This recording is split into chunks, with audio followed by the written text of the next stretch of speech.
Itong isdang nahuli ko, di ko talaga alam na isda pala kasi nasa butas siya ng buhangin, nakanganga. Yung hinahanap namin, kaya na umagaan na kami. Aray! Sakit. Sa video pala na to mga kadayo, mangingilaw kami at kung ano lang makuha namin pang ulam ngayong araw.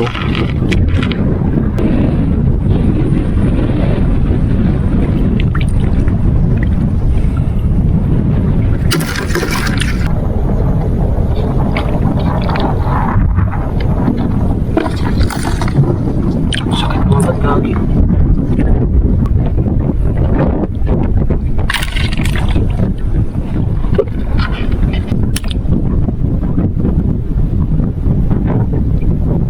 Sakit.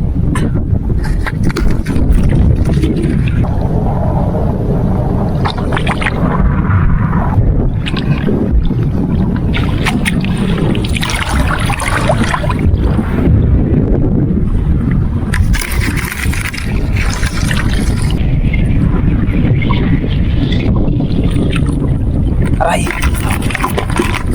Sakit. Itong isdang nahuli ko, di ko talaga alam na isda pala kasi nasa butas siya ng buhangin, nakanganga. Mahangin at medyo malabo kasi ang dagat. Sabi kasi ng asawa ko, isda yan, tabangka kung tawagin dito. Nag-aalanganin pa ako maghawak nung una kasi nga first time ko kasi maka-encounter ng ganyan. Magpapalag-palag to.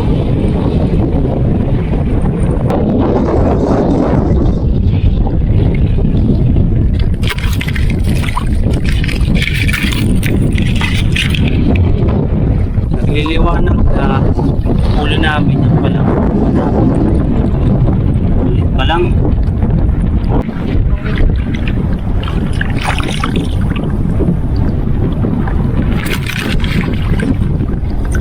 Marami ka nang kuha. Marami ka nang nakuha. Sa amin maliit lang eh. Why? Tatsa sa mababaw, oh. Uy, grabe. Mulmul ba yan? Salog. Laki-laki na. Pwede ng pang-paksiw. Aray kayo, pagpatodag. Malamang. Ayun. Ay, tinan ko. Yung hinahanap namin. Kaya na umagaan na kami. Kaso maliliit pa pala. Yan, bagong sibol.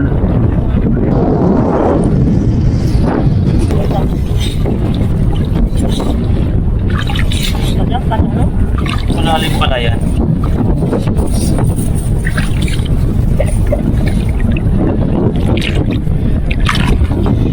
Uy, ganyan pala yan. Batunan.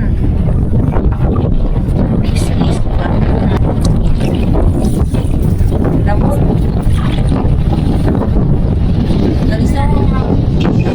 Dito may nadaanan kaming lato, kinuha namin para pandagdag na rin sa ulam namin ngayong araw.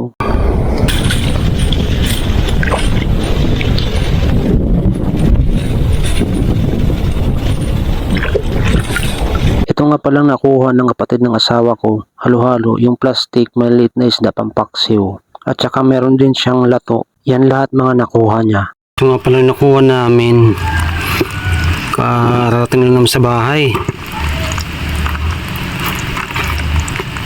Ito yung isda kanina. Dito nga pala mga kadayo, lumakas ang ulan nung kumakain kami kaya maingay. Yung mga bagulan pala na huli namin, lagyan namin ng malunggay at ginataan namin.